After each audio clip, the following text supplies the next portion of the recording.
Welcome to The Explainer. Today, we're talking about something pretty incredible. The idea that to make our electronics work, we first have to make our materials perfectly imperfect.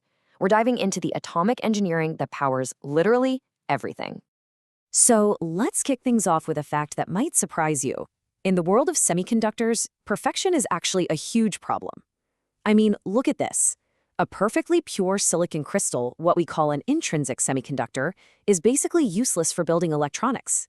Why? Because all of its electrons are locked tightly in place. They're trapped. All right, so here's the game plan for today. We're going to start with this paradox of perfection. Then we'll get into the solution, a process called doping. We'll meet the givers and the takers, our two new materials. Then we'll cover the physics that makes it all work, and finally see how we've managed to engineer conductivity itself. Okay, first things first. Let's really get to grips with this so-called paradox of perfection. Why on earth is a pure silicon crystal such a terrible conductor of electricity? And it all comes down to this, the energy band structure. Now you can think of it kind of like floors in a building. The electrons live down here on the lower floor in what's called the valence band. But to conduct electricity, they need to jump up to this higher empty floor called the conduction band where they can roam free. The problem? In pure silicon, there's this massive forbidden energy gap in between.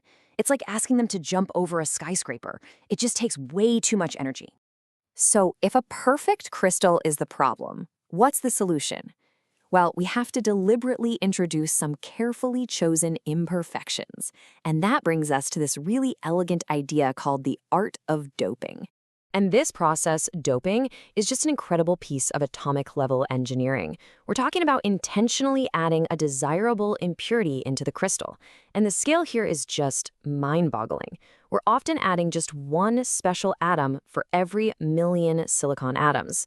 The key is that impurity atom has to be about the same size as silicon so it can slip into the crystal structure without messing everything up. You see, the real trick is picking the right kind of impurity. Silicon is in group 14 of the periodic table, which means it has 4 of what we call valence electrons. Those are the outer electrons it uses to bond with its neighbors. So we look right next door. We either pick an atom from group 15 that has 5 valence electrons, or one from group 13 that only has 3. One has an extra electron it's happy to give away, and the other has an empty spot it's desperate to fill. All right, let's start with the givers. What happens when we add an atom with 5 valence electrons, like arsenic? This is how we create what's called an N-type semiconductor.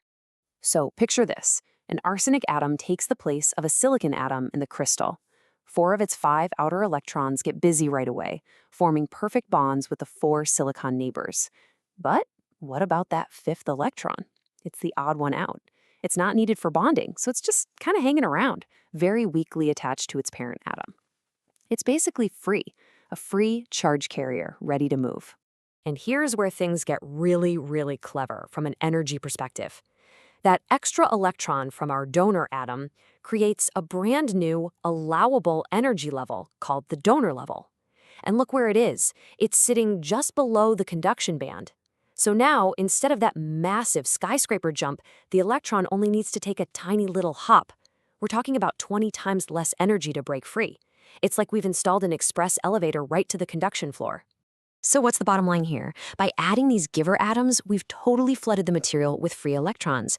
In this new N-type material, these negatively charged electrons are now the majority carriers. And those positively charged holes we mentioned, they're now the minority carriers. There are way, way more electrons than holes. Okay, so that was one way to do it. But what if we try the exact opposite? What if, instead of creating a surplus of electrons, we create a shortage of them? This is how we make a p-type semiconductor, using atoms we can call the takers. So this time, we slot in an atom like indium, which only has 3 valence electrons. When it tries to bond with its 4 silicon neighbors, well, it's 1 short. This creates a vacancy in the bond, an empty spot, a hole. This acceptor atom is just waiting to grab an electron from somewhere to fill that spot. Okay, so how does a hole help conduct electricity? It's this really cool domino effect. An electron from a neighboring bond over at position B can easily jump over to fill the hole at position A. But when it does that, it leaves a new hole behind where it used to be at position B. So even though it's the negative electrons that are physically moving, it looks for all the world like the positive whole is moving in the opposite direction. And if we look at the energy diagram, you can see exactly what's happening. These taker atoms create a new energy level too. It's called the acceptor level, and it sits just above the valence band. Now, electrons down in the valence band only need a tiny bit of energy to hop up into these empty acceptor spots, leaving behind a mobile hole that's free to carry current. All right, so now we've created these two amazing new materials. Let's dig into the fundamental rule of physics that actually governs how they both behave. But first, we gotta bust a common myth. You might be thinking, hey, N-type material has all these extra free electrons, so it must be negatively charged, right? Wrong. It's actually totally, completely electrically neutral. Remember, each of those free electrons came from a donor atom, and when that atom gave up a negative electron, it became a fixed positive ion. So the mobile negative charges are perfectly balanced by the fixed positive charges. And this all leads us to a really powerful idea called the law of mass action. It's basically a balancing act. It says that at a given temperature, the number of electrons times the number of holes has to stay constant. It's like a seesaw. If you push down on one side, say you flood the material with electrons, the other side has to go up. The number of holes has to decrease to keep things balanced. Okay, theory is great, but let's run some actual numbers to see how dramatic this effect really is. Imagine we take our pure silicon crystal and we dope it with arsenic. Just one tiny atom for every million silicon atoms. What happens to the poor old holes? Well, when you run the math, the electron concentration just explodes, skyrocketing to 5 times 10 to the 22nd. It's a massive number. But because of that seesaw, the law of mass action, the hole concentration has to crash. It plummets to this ridiculously tiny number in comparison, just 4.5 times 10 to the 9th. Think about that.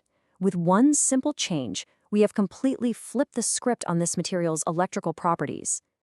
So let's just take a step back and see what we've actually accomplished. Through this incredible, precise art of doping, we've taken a nearly useless chunk of silicon and transformed it into two brand new materials with powerful, custom-designed electrical properties. So here's a quick cheat sheet for you. For N-type, we use pentavalent dopants, things like arsenic, to make negative electrons the majority carrier. This creates a donor level up near the top of the energy gap. For P-type, we do the opposite. We use trivalent dopants like indium, making positive holes the majority carrier, which creates an acceptor level down near the bottom. But here's the real takeaway, the why this matters. The whole point of doing this is to gain control. Precise, predictable control over how well the material conducts electricity.